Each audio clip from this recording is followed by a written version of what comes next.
فاستقم كما أمرت ومن تاب معك ولا تطغوا إنه بما تعملون بصير۔ آپ استقامت اختیار کیجئے جیسا کہ آپ کو حکم دیا گیا ہے، اور جو شخص بھی آپ کے ساتھ میں توبہ کرے اور سرکشی نہ کرو، انہو بما تعملون بصیر، بے شک اللہ جو کچھ بھی تم کرتے ہو دیکھ رہا ہے۔ اس آیت کریمہ میں اللہ رب العزت نے استقامت اختیار کرنے کا حکم دیا ہے۔ اصل میں استقامت کسے کہتے ہیں، اسے سمجھنے کی ضرورت ہے۔ استقامت کہتے ہیں کسی عمل پر، کسی کام پر اپنے آپ کو جمع دینا، اسی کا نام استقامت ہے۔ اور رئیس المفسرین حضرت عبداللہ ابن عباس رضی اللہ عنہ فرماتے ہیں کہ یہ جو آیت ہے فَاسْتَقِمْ كَمَا أُمِرْتَ، تو یہ والی آیت اللہ کے نبی علیہ السلام پر سب سے زیادہ دشوار تھی، سب سے زیادہ مشکل گزرنے والی آیت تھی۔ اور آگے حضرت عبداللہ ابن عباس فرماتے ہیں کہ جس وقت حضرت صحابہ کرام رضوان اللہ علیہم اجمعین نے اللہ کے نبی علیہ السلام کی داڑھی کو سفید ہوتے ہوئے دیکھا تو صحابہ نے پوچھ لیا یا رسول اللہ، آپ کہا کہ یا رسول اللہ آپ کی طرف بڑھاپا تیزی کے ساتھ میں بڑھ رہا ہے۔ تو اللہ کے رسول نے فرمایا کہ سورہ ہود نے مجھے بوڑھا کر دیا ہے۔ اور یہ جو آیت ہے سورہ ہود کی ہی آیت ہے، تو آپ نے کیا فرمایا؟ سورہ ہود نے مجھے بوڑھا کر دیا، چونکہ سورہ ہود کے اندر حضرات انبیاء علیہ السلام کے واقعات کا ذکر ہے اور دیگر قوموں پر عذاب کا اللہ نے تذکرہ کیا ہے۔ اب دیکھو استقامت کے بارے میں ایک تابعی ہے ابو علی سری فرماتے ہیں کہ خواب کے اندر ان تابعی کو اللہ کے رسول علیہ السلام کی زیارت ہوئی اور انہوں نے اللہ کے رسول سے خواب میں پوچھا کہ یا رسول اللہ کیا سورہ ہود نے اور اس جیسی سورتوں نے آپ کو بوڑھا کر دیا؟ تو اللہ کے رسول نے فرمایا ہاں۔ پھر خواب کے اندر انہوں نے پوچھا کہ یا رسول اللہ اس سورت کے اندر تو حضرات انبیاء علیہ السلام کا ذکر ہے اور دیگر قوموں پر عذاب کا ذکر ہے، تو اس چیز نے آپ کو بوڑھا کر دیا؟ تو اللہ کے رسول نے فرمایا نہیں، بلکہ مجھے اس آیت نے، یعنی یہ جو آیت پڑھی ہے فَاسْتَقِمْ كَمَا أُمِرْتَ، صرف اس ایک آیت نے بوڑھا کر دیا۔ اب استقامت جو ہے، استقامت والی یہ والی آیت اللہ کے رسول پر دشوار کیوں تھی؟ آخر اس کی وجہ کیا ہے؟ چونکہ اللہ کے نبی علیہ السلام کامل انسان ہے، نبی ہے، پیغمبر ہے، آپ کے اندر اللہ کا خوف ہے، خشیت الہی ہے، سب کچھ ہے، لیکن پھر بھی یہ والی آیت آپ پر دشوار کیوں ہے؟ تو مفسرین نے اس کی ایک وجہ یہ لکھی ہے کہ چاہے ظاہری طور پر خطاب اللہ کے رسول کو ہے، لیکن اللہ کے رسول کے واسطے سے پوری امت کو مخاطب بنایا گیا ہے۔ تو اصل اللہ کے رسول علیہ السلام کو اپنی امت کے بارے میں فکر تھی کہ امت کے اندر استقامت کیسے پیدا ہوگی، جس کی وجہ سے آپ رنجیدہ تھے، آپ غمگین تھے، اور جس کی وجہ سے یہ آیت آپ کے لیے دشوار ترین آیت ہے۔ بہرحال اب جو ہے ایک چیز سمجھنے والی بات یہ ہے کہ استقامت جو ہے کن کن چیزوں میں ہونا چاہیے۔ تو بنیادی طور پر جو اسلام کے بنیادی عقائد ہے، نظریات ہے، تو ان کے اندر استقامت لازمی ہے، ضروری ہے۔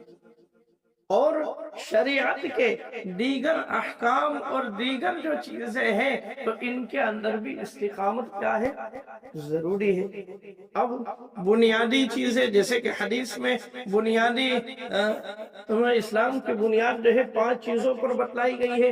بنی الاسلام علی 5، شہادت اللہ الہ الا اللہ، کہ لا الہ الا اللہ کی گواہی دینا، نماز قائم کرنا، زکوٰۃ ادا کرنا، حج ادا کرنا، اور رمضان کے روزے رکھنا۔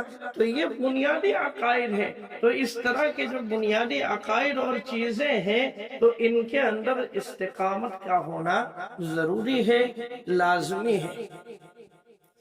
اور دیکھو، اب اگر عقائد اور ایمانیات پر استقامت والی بات آتی ہے تو پھر ایسی صورت میں حضرات صحابہ اکرام کی قربانیوں کو فراموش نہیں کیا جا سکتا ہے، اس لیے کہ ان کے اندر ایمان پر جو جماؤ تھا اور عقائد پر جو جماؤ تھا کہ پہاڑ ٹس سے مس ہو سکتا ہے، لیکن حضرات صحابہ اکرام کا ایمان پر جماؤ جو ہے ادھر سے ادھر نہیں ہو سکتا۔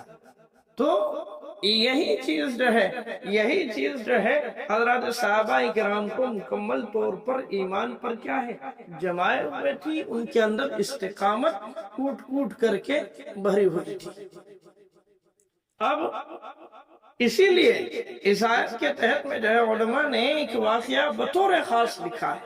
جیسے فرعون کے زمانے میں اس کا ایک خادم تھا اور اس خادم کی ایک بیوی تھی کہ جو فرعون کی بیٹی کی دیکھ ریکھ کرتی تھی، بناؤ سنگار کرنا، اس کو تیار کرنا۔